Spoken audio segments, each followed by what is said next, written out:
Enquiry start చేసినామండి. In fact నేనైతే మొన్న ఈవినింగ్ నాకు వచ్చింది, వాళ్ళ దగ్గర నుంచి ఒక లెటర్ వచ్చింది. 24 hours కల్లా ఎంక్వైరీ చేయమని చెప్పండి. నిన్న ఈవినింగ్కి అయిపోవాలా, ఇంకొక రోజు టైం కావాలని అడిగారు, అది కూడా చేయమని చెప్పాను.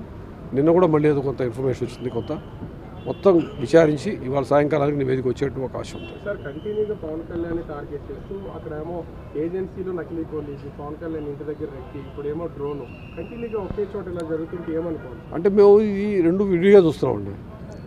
ఈ డ్రోన్ విషయం అనేది యాక్చువల్గా డ్రోన్ ఎగిరిందా లేదని కూడా మేము కనుక్కోవాలా. ఏదైనా చూసి డ్రోన్ అనుకున్నారు అక్కడ ఉన్న వాళ్ళు, ఎందుకంటే అక్కడ ఉన్న వాళ్ళు ఎవరు ఆ రోజు చెప్పినటువంటి వాడు ఒక RSI తప్పించి అంతకన్నా సీనియర్ లేరు. సో అది డ్రోనేనా కాదా అని కూడా తెలుసుకోవాల్సింది. అక్కడ డ్రోన్ ఫ్లై చేసే అవకాశం ఎవరు ఉందో చాలా విశదంగా చాలా విచారించినాకే ఒక కంక్లూషన్కి వస్తాం. అది వాళ్ళు సాయంకాలానికి అయ్యే అవకాశం ఉంది. అక్కడ జరిగిన విషయం ఏంటంటే ప్రోగ్రామ్ అయిపోయినాక జరిగిన విషయం అది కూడాను. ప్రోగ్రామ్ అయిపోయాక ప్లేక్ దగ్గర పోయి, ఇప్పుడు ప్రోగ్రామ్ అయిపోయాక కూడా పోయి నిలబడడం అనుకోండి, ఏం చేస్తుంది దానికి? ఓ పిచ్చోడు నిలబడచ్చు, మంచోడు నిలబడచ్చు, దొంగ నిలబడచ్చు. అట్లా ఏదైనా జరగడం తప్పించి ఎందుకు జరిగింది అని చూస్తున్నాం. ఆ ప్రోగ్రాంలో మాత్రం ఏదైనటువంటి సెక్యూరిటీ ల్యాబ్స్ జరగలేదు మన ఏజెన్సీ ఏరియాలో కూడా.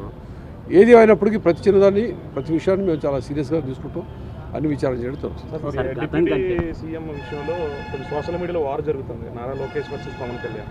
సో దాన్ని అది పెట్టారు, దాని మీద అవకాశం ఉంది. నాకు యాక్చువల్ ఐడియా లేదు, చూస్తాను. కోడి పందాలు గతం కంటే ఈసారి ఎక్కువ జరిగింది, గతం కంటే ఎక్కువ కేసులు కూడా నమోదవుతాయా? ఈసారి ఎక్కువ జరిగిందా అని నాకు ఎగ్జాక్ట్గా లాస్ట్ టైం ఎక్కువ తెలియదు. కేసులు చాలా పెట్టాం, ముందు నుంచి కేసులు పెడతా ఉన్నాం. ఎందుకంటే ఇది హైకోర్టు మానిటర్ చేస్తున్న యాక్టివిటీ. కొన్ని సంవత్సరాలుగా హైకోర్టుకి మేము వాళ్ళు మానిటర్ చేస్తున్న యాక్టివిటీ, ప్లస్ హైకోర్టుకి నివేదిక కూడా ఇవ్వాల్సి ఉంటుంది. జరిగిన విషయాలు అన్నింటిలో కూడాను ముందు జరిగింది, తర్వాత 13, 14, 15, 3 రోజులు జరిగింది. మొత్తం మీద రిపోర్ట్ ఇవ్వాల్సి ఉంటుంది. అది ఇస్తాం, అది ఎప్పటికి కూడా.